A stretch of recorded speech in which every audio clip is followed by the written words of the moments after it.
What's going on, Dolphins? It is your boy Dillon. So I am doing my Dolphins versus Jags recap video. I got a lot to say about it, but first thing I'm gonna do is I'm gonna go ahead and let you know that with that, our playoff hopes are definitely over. We are no longer in the hunt for a wild card or for anything. The Patriots won today, so we couldn't win the division anyway after that. So that's official, just to get that out of the way. I'm gonna go ahead and get right into these stats because I got a lot to talk about.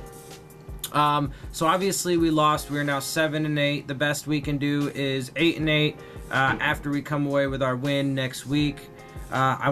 I never stop, and I'll never give up on this team. I don't care how bad it gets. I'm not like a lot of Dolphins fans or fans in general that like to be. I don't know. It just seems like people like to be, I don't know. They just like to stay stuck in the negative side. I choose to look on the bright side. I don't care how, I'll always have faith. I'll always have belief, that they can do it. And when they prove me wrong, I'm honest about it, and I say what it is. That's why I led off with our chances to make it to the playoffs are now gone, right? So to be fair and to be realistic, but again, as a Dolphins fan, I have to support them because they are the team I chose, and I'm not gonna abandon them. So anyway, the Jags are now 5-10. They won 17-7. Total yards, we had 183. They had 244. Passing yards, we had 121. They had 118. We had 62 rushing yards. They had 126. We had 4.3 yards per play. They had 3.9. Both teams lost a fumble. We threw one interception. They didn't throw any. 22% on third downs for us. They were 46. 25 minutes and 15 seconds time of possession for us. 34 minutes 45 seconds for them, and 10 penalties, 10 accepted penalties on both teams. I'll get to that in a minute. Passing statistics, Ryan Tannehill was 15 of 22 for 68.2 completion percentage, 146 yards, 1 touchdown, 1 interception with an 82.8 passer rating. Cody Kessler started the game for them and was 12 of 17, 70.6 completion percentage, 106 yards, 0 touchdowns, 0 interceptions, 86.9 passer rating. Blake Bortles was 5 of 6, 83.3 completion percentage, 39 yards, and a 93.8 passer rating. No touchdowns, no interceptions. Rushing leaders, Kenyon Drake led the way for us. 6 rushes, 23 yards with a 3.8 average. Ryan Tannehill had 3 for 22, 7.3 average, and Kalen Ballage had 4 for 10, a 2.5 average. Carlos Hyde led the way for them. 8 rushes for 47 yards, 5.9 average. Leonard Fournette had 18 for 43 yards with a 2.4. Blake Bortles was 4, 25 yards, 6.3 average. Receiving, Danny Amendola led the way for us, 3 of 3, 40 yards. Kalen Ballage was 2 of 4 for 39. Kenyon Drake was 4 of 5 for 31. Devontae Parker was 2 of 3 for 13. D.D. Westbrook led the way for them, 7 of 8 for 45 yards. Dante Moncrief was 4 of 4 for 43 yards. Leonard Fournette was 3 of 5 for 28 yards. Rashad Green was 2 of 2 for 22 yards. Real quick, just in case y'all didn't realize at some point, when I'm giving you these stats, anything less than 10 yards I don't tell you about, less than 3 tackles on the defensive statistics I don't tell you. I try and weed some of it out so it's not incredibly long with the stats, but I do like to give you that information. I do think it's helpful. I mean, if you guys want me to stop, you can tell me, but I like giving you all the information. See, that's part of what I do though, is I try and make sure that there is full context into everything, but I give you guys the stats and stuff like that, but I don't want you guys to look at just that, because it's the big picture is not painted with just a couple colors or whatever. I don't know, that was a really out of nowhere reference to art. Anyway, so fumbles, Brandon Bolden lost a fumble. He had a fumble and lost it. Honestly, that was just a really unlucky play, man. He had his arms on it, and I don't know. He was almost down. But it is what it is. you know, you got to do better, I guess. You got to protect it better. So he lost the fumble. Rashad Green had a fumble for them but didn't lose it, and Cody Kessler had one and lost it. Defensive statistics, Raekwon McMillan led the way for us. 7 solo tackles, 3 assisted, with 1 tackle for loss. Rashad Jones had 6 solo, 1 assist, 1 tackle for loss. Bobby McCain had 6 solo. Minka Fitzpatrick had 5 solo, 1 tackle for loss. Troy McTyer 4 solo, 1 assisted. Devon Godshaw 4 solo, 2 assists, 1 tackle for loss. Jerome Baker 3 solo. Robert Quinn 2 solo, 1 assist, 1 sack, 1 tackle for loss. Andre Branch 2 solo, 1 sack, 1 tackle for loss, 1 forced fumble. Jalen Davis 2 solo, 1 sack, 1 tackle for loss, 1 forced fumble. Cam Wake 1 solo, 1 sack, 1 tackle for loss. And Charles Harris 1 solo, 1 sack, and 1 tackle for loss. Miles Jack led the way for them. 7 solo, 1 assisted. Telvin Smith 5 solo, 1 assisted with an interception of 33 yards and a touchdown. That was the pick 6 in the game. And 1 pass defense. Calais Campbell had 3 solo, 1 sack, 2 tackles for loss, 1 forced fumble, 1 fumble recovery. Tayshaun Gibson had 3 solo tackles. AJ Boya had 3 solo, as did Gerard Davis and Jalen Ramsey. They all had 3 solos, but nothing else. Yannick Ngakoue had 2 solo, 1 sack, 1 tackle for loss. Marcel Darius had 1 solo tackle, 1 tackle for loss, and 1 pass defense. And Malik Jackson had 1 solo tackle, 1 sack, 1 tackle for loss. Kicking, Jason Sanders was 0 for 1 on his field goal, only the 2nd time he's missed one, but obviously you got to do better than that. And it was 25 yards. It was a 25-yard attempt.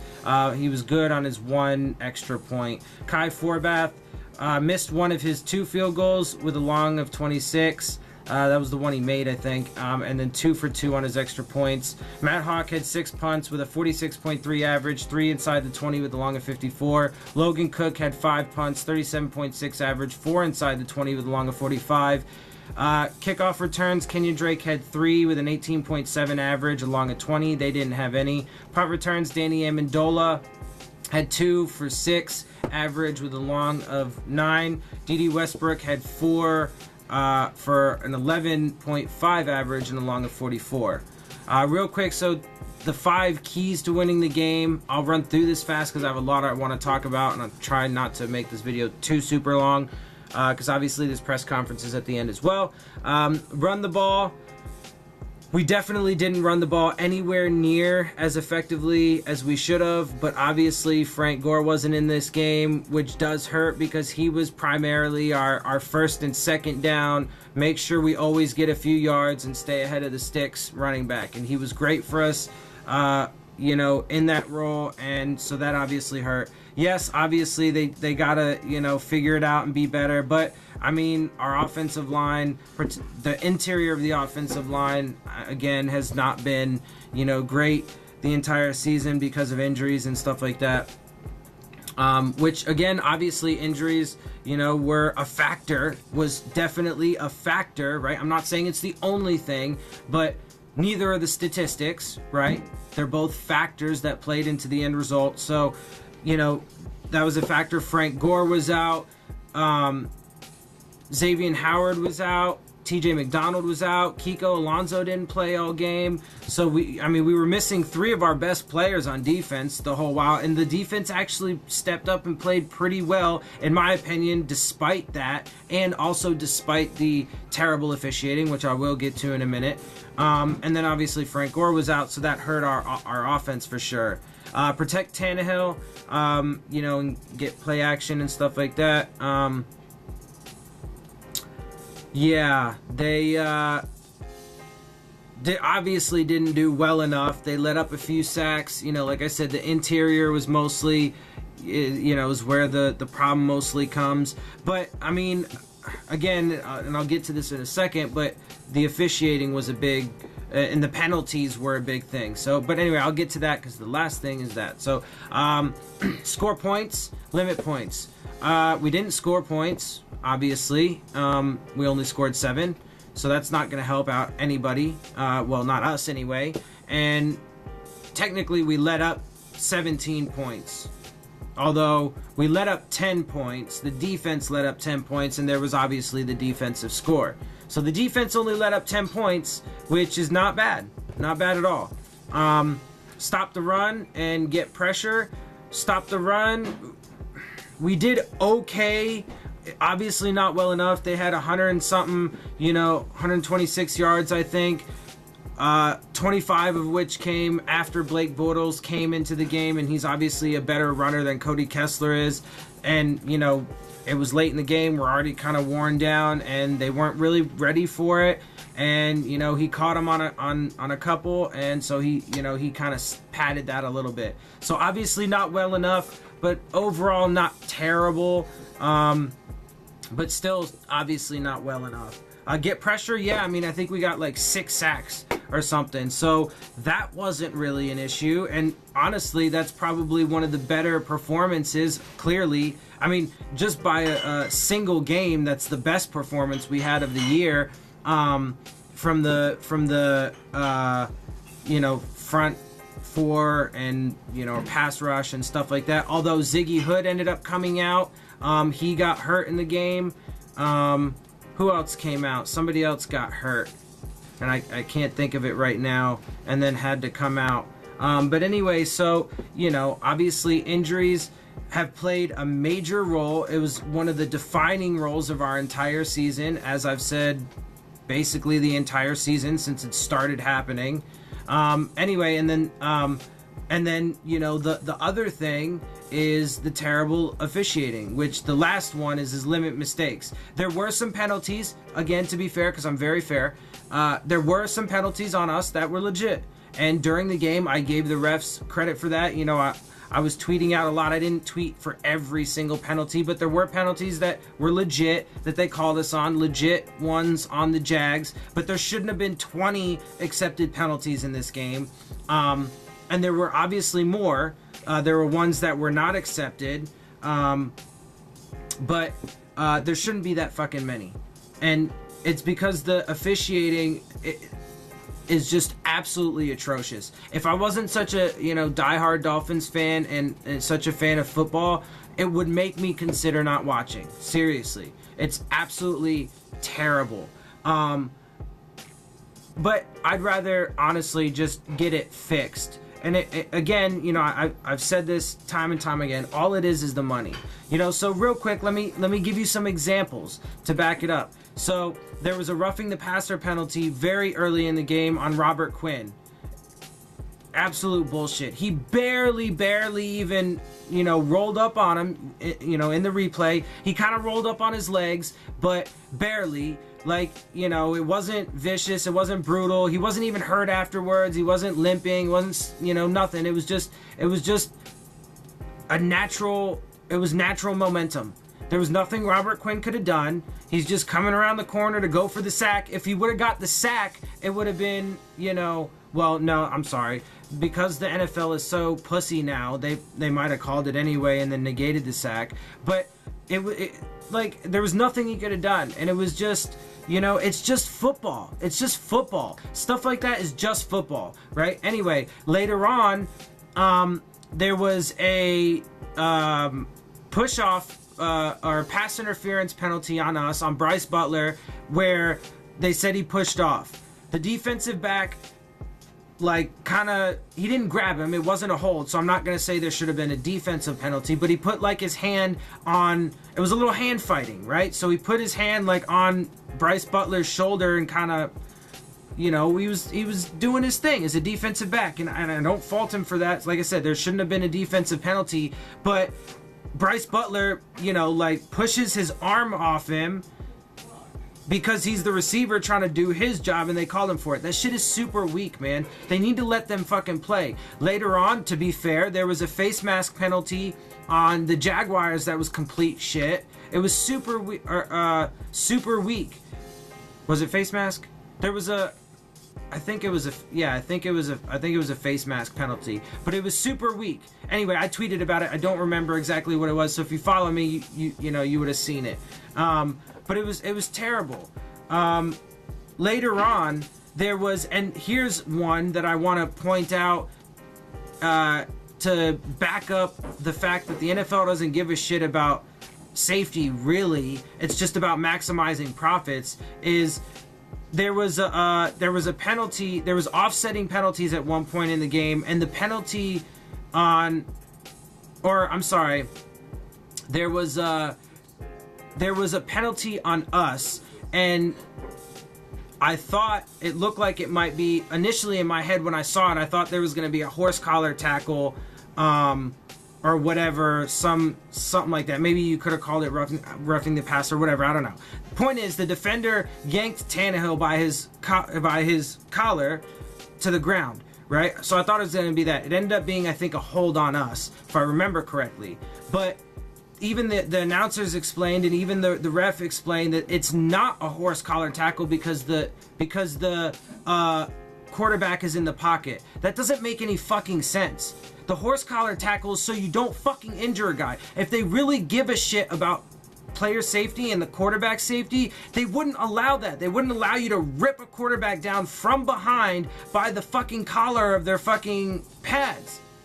It's stupid. But then they have the dumbass impossible rule that got William Hayes put onto the injured reserve for the year, where you can't put your full weight on a quarterback. That's just football. Let that fucking play out. And then, again, they called fucking Robert Quinn for a weak-ass fucking roughing the passer penalty, when just the natural momentum of him and the play, took him into the quarterback. And, because of his skill set, right? We were raving about the bend that he has, coming into the season.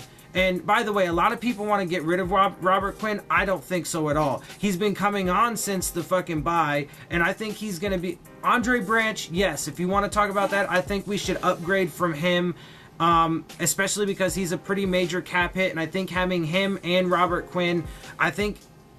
because they're both sizable cap hits, I would keep Quinn, absolutely, but I would get rid of Branch and try and, maybe draft, because I think we need to bolster that defensive line in this draft, without question. So yes, and I think we should get another young defensive end, and I think we should get a defensive tackle in the draft. But anyway, so, look, man, I mean, honestly... realistically speaking, there's really nothing that the team or I or anybody can do about it. The one thing I wish is that I wish fucking people would talk about it more. And I saw like only one thing in national media where they had a segment on it, but the fucking, the league official dude totally downplayed it. But of course they did. Of course they did, because again, they don't want people focusing on that. Right? Because they like having their fucking, high scoring offenses. They like having fucking, it's all about, they like having crazy, convoluted, impossible rules, so that way they can fucking try and control every little aspect of it to fucking maximize and squeeze out profits in absolutely every possible way.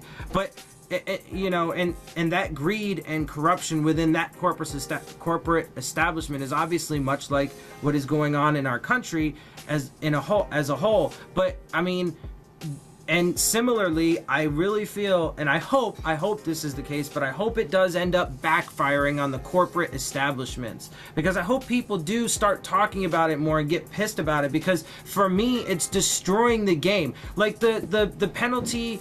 And even oftentimes a lot of the holding and pass interference penalties on defensive backs and stuff. Like, Jesus Christ, man, let them fucking play football. Let them play football. It is a fucking physical, violent sport. Look, should we try and do things about their pads and engineer better helmets? Absolutely. Should we stop playing on turf? Should the fucking players stop playing on turf? Should all the fields be natural grass? Yes, that would help out a lot. There's lots of things that could be done that are legitimate, but putting in stupid rules that actually, again, like William Hayes, I'll bring it up again, that end up getting people hurt when it's impossible to fucking follow. It's absolutely impossible to follow. Shit like that doesn't make sense, and then it just ruins the game. It completely destroys what the sport is all about. So, look, man, and so with all that said, the final thing now I want to talk about is everybody, you know, even the media coverage of the game, they were talking about it. It's huge in the media. Everybody's talking about how, you know, Stephen Ross is now going to be on the verge of, you know, blowing everything up.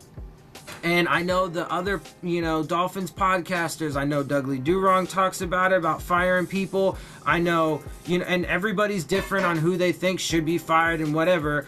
I know Phins he talks about it a little bit. He's talked about certain people need to get fired. Look, man, I don't believe that. I do not believe that. Because again, I don't look at just certain aspects. I look at the totality of everything. Adam Gase did wonderful with nothing in his first year. It was amazing. I know people don't like to look at it like this, but the reality is, it's true. He did amazing last year, even winning 6 games with the, you know, storm after storm, literal and figurative, of just catastrophes that kept coming his way. But he built the team more in his image. This year, the team was almost exactly in the image that he wanted, and then it was just left and right injuries everywhere, and they've been and it seems like every week we have a new guy put onto injured reserve or something like that. I mean, in this game we were out three major defensive starters, 1 offensive starter, and then we lost guys in the game. So look, guys, I want you guys to keep this in perspective. This year, and even this year, nobody thought we would even win 7 games. Okay? So if we were able to stay, you know, relatively even average healthy compared to the entire league, right? Because we, you know, are at the top of the league for injuries. We might not be number 1. I don't know who's number 1 at this point, but we're certainly, you know, in the top 10, if not the top 5, if not number 1 for, you know, injuries this year. And then you throw on top of that just the complete shit show of officiating. The state of officiating in the NFL as a whole is just absolutely garbage. You know, I was watching the games on Saturday, and the officiating decided those games. I know. Look, like I said, I want people to talk about it. Anyway, so I personally hope, getting back to that final point, is I hope Stephen Ross doesn't just fucking, not yet. I want him to wait 2 more years. I want him to be like, okay, look, you did really well your first season. In my opinion, he's done really well this year and last year dealing with all of the things that he's had to deal with. Okay? So in my mind, okay, if I'm Stephen Ross, I'm like, look, you did great and took us to the playoffs in the first year. The second and third years, you had to deal with so much shit. I'm going to give you the benefit of the doubt, and I'm going to, you know, I'm going to keep things together. I'm going to give you some more time. I think you performed admirably despite the fact that you had all of that adversity and all that shit happen to you. And you even still kept us in playoff contention basically to the very end of the season. I know everybody wants to just win now. And look, I'm going to call some people out. Omar Kelly and Dave Hyde from, you know, Sun Sentinel and whatever, because some of the things, their points are just ridiculous. You know, like Omar Kelly was like, oh, I knew this team was gonna, right now he's taking credit and he's like, oh, I knew this team was only gonna go, you know, 8-8. You know, he was only gonna be an average team. But the team is so much different than it was at the beginning of the year. Look, it's impossible to be able to claim that, right? Because when he made those claims at the very beginning of the year, it was going off of, you know, whatever. There's no way, there's absolutely no way, not a single person who made a prediction, me, him, or anyone else at the beginning of the year who made a prediction could have known that we were going to have this level of injuries. And it was going to completely change the face of our team week in and week out. Okay? And every year, the state of the officiating is just getting worse and worse. Obviously, we can't help that, but it is. So I'm just saying that is a factor on top of it. And I think that when it comes to everything, when it comes to, like, so for example, you know, because people want to fire Matt Burke. because of whatever, or people bitch about Gase's play calling. When it comes to the factors that I personally, from the things that I see, from the things that I witness on the field and everything like that, from the tape, from the physical evidence that is there, what I see is the injuries and the officiating outweigh by a pretty sizable margin, I would say, than things like play calling or even self-inflicted penalties. Yes, there have been too many that they have committed. I'm being fair and I'm being honest with you about that. But I think the majority of the penalties that have, the majority of the penalties, like if you just took the totality of the penalties that we've gotten throughout the entire season, I would say most of them were just terrible calls and terrible officiating. But I would say that again about not just us, but every single game basically in the league. I mean, it's nothing but yellow, flags everywhere, and so many times, again, because convoluted rules, impossible rules, and so on and so forth, these calls are being made, the judgments are just terrible. And then we don't have an adequate review process. Like I said, like I've mentioned, I think things need to be challenged, whatever. So anyway, I'm gonna end it there. So again, I just want to reiterate one more time. Look, I know I differ from damn near everybody out there. I know I'm kind of the outlier in opinion here, and that's fine with me. I've kind of always been that. It's like the story of my life, so it is what it is. But I'm cool with that. But again, I do not think, if Adam Gase wants to make some changes to his coaching staff, it's his coaching staff. But personally, I think that Mike Tannenbaum should be good for 2 years, Chris Greer should be good for 2 years, and Adam Gase should be good for 2 more years. And for as long as Stephen Ross owns this team, and if I was the owner of the team, and hopefully one day when I'm rich and wealthy and all that good stuff, I will own the Dolphins. That's a dream. It's a dream for another day. But anyway, if I was the owner, I would give, I've said this so many times, I would give the organization structure 5-year windows. 5-year windows. So give them 2 more years, and then hit the full and complete reset button. And again, I know that, the fan base wants everything right now. Right now, but that's not how you build sustainable success, people. Come on. If you want sustainable success, if you want to be, if you want to be like the Patriots, as much as I hate to say it, you gotta build like that. You can't always just, be, oh, I want it now, and then throw fits when you don't get it. Like, it doesn't make any sense. And frankly, it's a little childish. To just be like, oh, well, I didn't get my way, so let's fucking, whatever. You got to give them time, man. And I think that with all the things, and I'll just say this one last time, I think with everything that's happened over the past couple years, they deserve it. And even in 2016, we could have gone farther in 2016 if it wasn't for the unlucky fucking hit from Calais Campbell, on a different team at the time. He was on the Cardinals at the time, but an unlucky hit from, and I don't put that on Calais Campbell either, it was just the momentum of the play, and his head went into Ryan Tannehill's knee. It was unlucky. That's just how it is, right? So honestly, if they would have called a penalty on that, I don't think there was a penalty. I think it was fine in that regard.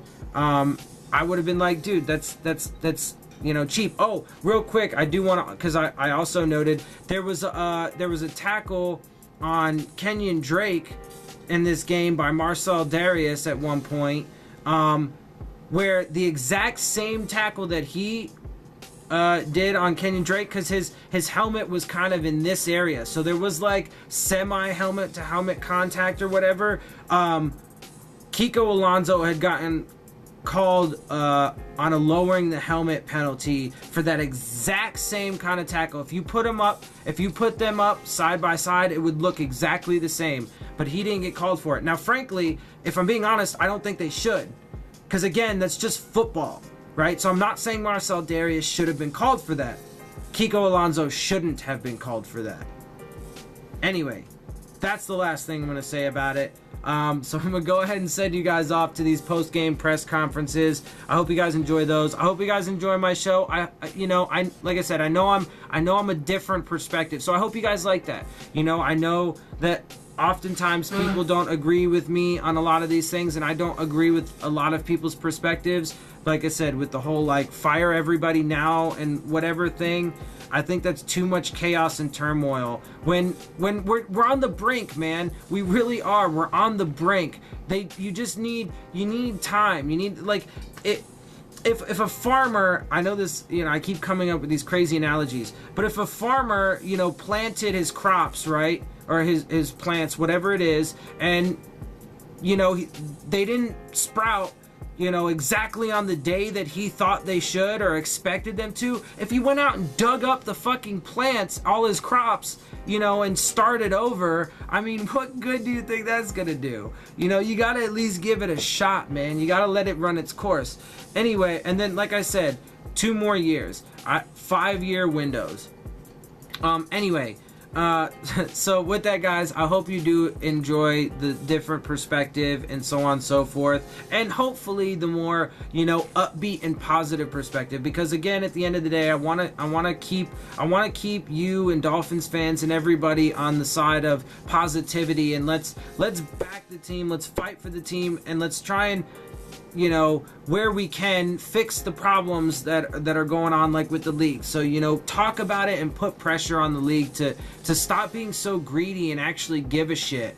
But anyway, I hope you guys do enjoy my videos. So with that, make sure if you do, you hit the subscribe button, you hit the like button, hit the bell if you want the alerts. Make sure you leave your questions, comments, and concerns down in the comment section. I do love talking with y'all and all that good stuff. And I'm trying to figure it out. I'm a poor son of a bitch. So, I'm gonna try, but I am gonna try and figure out, what little money I do make, which is not very much at this point. Although I'm working on that. I'm gonna try and figure out a way to get a webcam that is suitable, that I can do live streams for you guys. Maybe even live questions and answers and stuff like that. That'll be fun. And obviously too, as the channel grows. But make sure you leave your questions, comments, and concerns and stuff like that down in the comment section for now, and I will obviously answer those for you in my videos when you ask stuff, and then also, of course, follow me on Twitter at Dillon Tartaro, and you can hit me up there. You can ask me your questions there, or just see, you can, during the games when I'm calling out the bad officiating, you can see what I have to say, and then you can see for yourself when you watch the replays. Be like, that is really weak or ticky-tack or whatever, and they need to let him play football or whatever, and then you can tell me, hey, I think you're right, or hey, I think whatever it is you think, I want to hear it, so hit me up. Anyway, guys, with that, I am out. I'll see y'all soon. Fins up.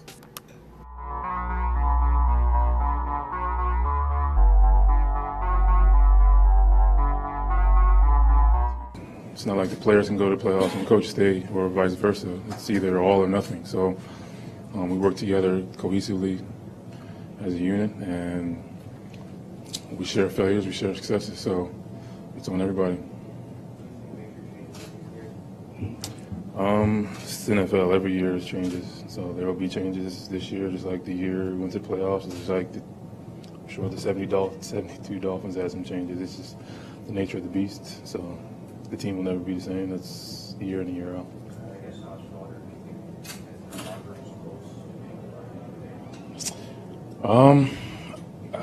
I learned a long time ago, you are what your record says you are. So would that make us one game out of the playoffs? So I definitely think we have the ability to win another game this season. We've seen that we have the players, we've made plays, we've played teams, beaten teams, but I've stood here many times and said you can't play lights out one week and then kind of drop the ball one week. Lights out, drop the ball, then you end up wherever we are now. So the games where we played well, you have to continue to play that way. It's not a can't again. It's I didn't.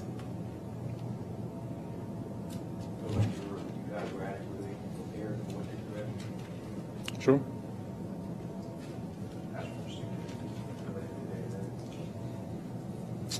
Yep.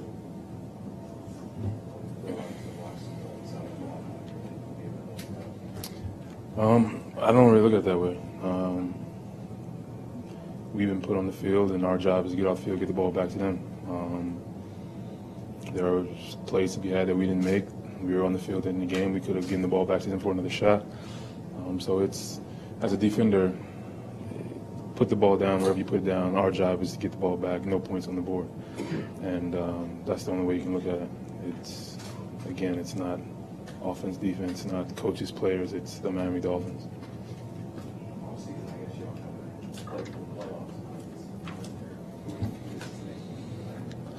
Well, I think that's not wholly accurate. There's a lot of things guys play for. So that's one of the things that's off the table, but everything else that you would typically play for is on the table. Everybody else is play for pride. I mean, I've been playing for pride since the day I put my pads on, so it's not anything different. So there's a lot of things to play for. It's not just only that. Do you get the sense going into next week you seem to be playing for coaches' jobs? I assume every week you're playing for your job. I'm assuming every week the coach is coaching for his job. I don't think that's new next week. I think that's the case every day. It's an audition. It's a league with a short memory. What have you done for me lately? And that's not exclusive to coaches or players. It's everyone again. And there's players who are going to have to, or should have and should think that way. But it's not next week is your make or break. It's you got a resume, and every week you have to put up because there's somebody knocking the door to take your job day in and day out in this league. It's coaches, players, whoever.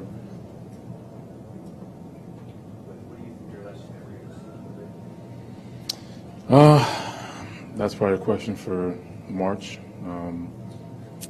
It's a little fresh now.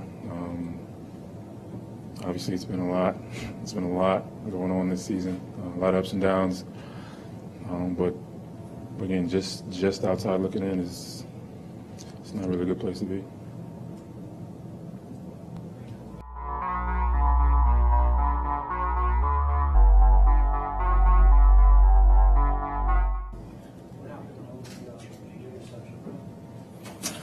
We had a little combination in-cut, flat combo, down the field throw, so I was trying to wait on the end to get to a spot. My feet got grabbed.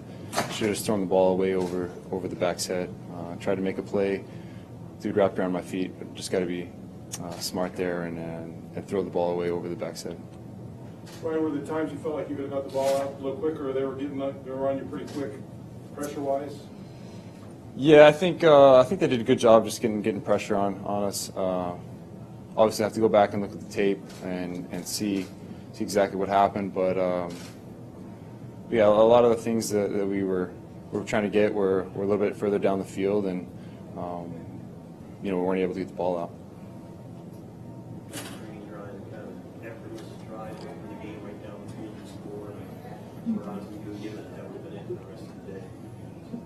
Happened after that? Everything was smooth and that was the end.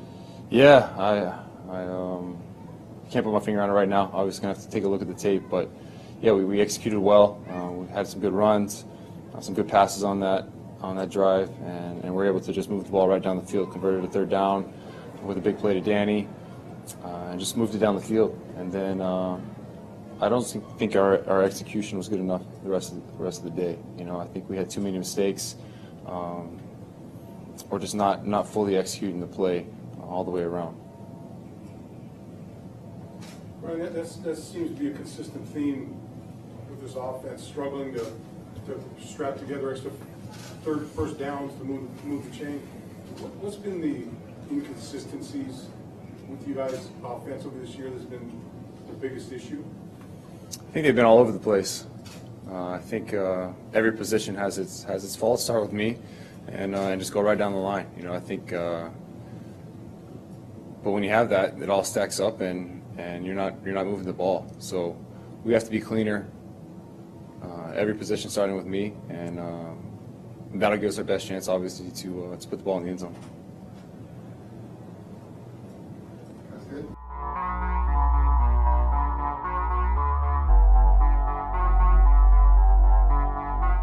Crushed us. We could not get any kind of rhythm. This is 3 games out of 4 now that you're under 200 yards from production. Is there anything bigger than just this individual game or individual plays? I mean, we have so few plays. If we go through a game and we don't have 4 or 5, 6 explosive plays, we're not gonna have yards. From a blocking standpoint, you mentioned how you're getting beat up front. Is that just individuals missing assignments? Or? I didn't think there was missed assignments. They're just more physical than us, which we knew that coming into the game. We knew what that front was going to be. We knew what this defense was. We just didn't do a good job. We were bad. Understanding that the game just ended, but you're now officially out of playoff contention. Is there any kind of, say, post-mortem, it's not over yet, but things that you feel like, from an overall standpoint, will need to change in 2019? I mean, I'm not there yet. So, I mean, we just got done with this. Got to figure out why we can't get guys covered up and why we can't be more physical than what we were. Adam, as far as your offense today, what was the main problem, do you think? They dominated us up front. I mean, we got sacked. We couldn't run the ball. There's no holes. We didn't push back. We just didn't do a good job. What did you see on the pick 6? We had some pressure. Calais got through on the left side. I mean, we were supposed to have him double team, and then Ryan, he was late and probably should have just ate it. And once he got around his foot and threw it, it was too late. The guy, 50 had caught up to him. Defensively, you guys did enough. You sacked Kessler Quarters a lot. Does that only kind of magnify your level of disappointment? Yeah, it's terrible. I mean, the offense was awful. It was brutal to watch, be a part of. Coach, so when you look at Ryan, did you see him hold the ball a little bit, or just didn't have time to get the ball out, or? Probably both. There's probably times where he should have let it go, and then other times I don't think he had much of a chance. But it was just a combination of everything. There was scenes of you drawing things up on the sideline during that fourth quarter. Is that just you trying to figure out? No, I was just trying to get those guys to know what was coming, and I mean I wasn't drawing anything up. I'm just trying to order up some series so everybody knew what was coming for that next series, so there was no gray. Everybody knew what plays we were going to run. Just trying to give Ryan a heads up on what we were doing and the skilled guys. But we're just trying to get something positive going. We were just couldn't get any explosive plays or anything that kind of swing the game. It did seem like after that first drive, you just couldn't get into sync. You get a first down, get a penalty, bring it back. That would stop the drive. Protection seemed like it was difficult all day long against us, but you knew they were going to be a tough pass rushing football team. What did you see as the biggest issue on the table? Yeah, I mean, I think it was a collective group. I mean, it starts with being able to at least get those guys slowed down up front, which we didn't do. I mean, it just felt like it was collapsing fast, getting rid of the ball. Can't be wrong in some of the decisions we make there. When we have a chance to make plays, we got to make them. We got to catch the ball. We probably only have one drop, but I mean that's a big play in the game, and we can't turn it over. More guys? There was an even split basically between Drake, Balaj, and Walden. Is that kind of the plan going into the day? Yeah, I mean we thought. Well, I mean, how many plays did we? We probably didn't have a lot of plays, so I mean we were really going to try to split Drake and Balaj, and then Brandon had a few things in. You know, a lot of them were situational. We happened to be in those probably too much, and you know, we wanted those guys to touch the ball more because they're two of our most explosive guys, and Brandon's usually a guy that can at least make the first guy miss. But I mean, they were getting back there pretty quick, and you know, we couldn't get away from them. Last question. Are you taking football? I think sometimes we are. I think today was a rough day for him. I wish he would have played a little better. Wish he would have made a few more decisions that were, you know, different. You know, I think there's been games where he has, that he's played really well, and then we've had some games where we haven't played well. You know, and it's as much on me as it is on him. You know, I got to do a better job of making sure that he's. Alright guys, you've reached the end of my video. This is the end of the interviews. I hope you enjoyed those. I hope you enjoyed my show. Also, as a whole, if you did, make sure you hit the subscribe button. Make sure you hit the bell if you want to get the alerts. Make sure you hit the like button. And please share your questions, comments, and concerns down in the comment section. I love interacting with you guys. It's for you. This is for you.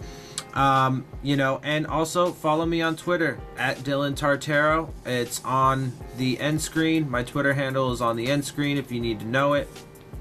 And with that, guys, I'm out. I'll see y'all soon. Fins up.